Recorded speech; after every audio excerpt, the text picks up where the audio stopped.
Hello বন্ধুরা, কথা বলছি বাংলাদেশের সামান্য বৃষ্টিতে কী দুরবস্থা হয় সেটি দেখানোর জন্য। আপনারা দেখতেই পাচ্ছেন রাস্তার কী অবস্থা।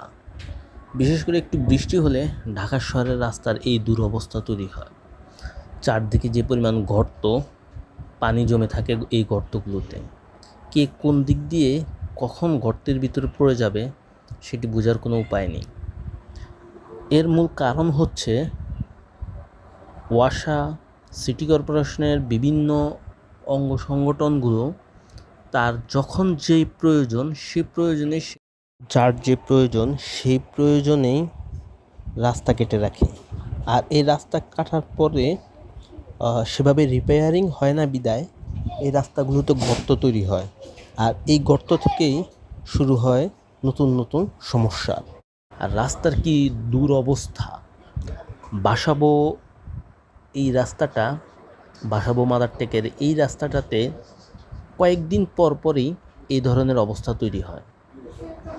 একটু বৃষ্টি হলে সেখানে অনেক পানি জমে যায়, আর এই পানির কারণে মূলত তৈরি হয় এক ধরনের যানজট থেকে শুরু করে এবং মানুষের দুর্ভোগ তৈরি হয়।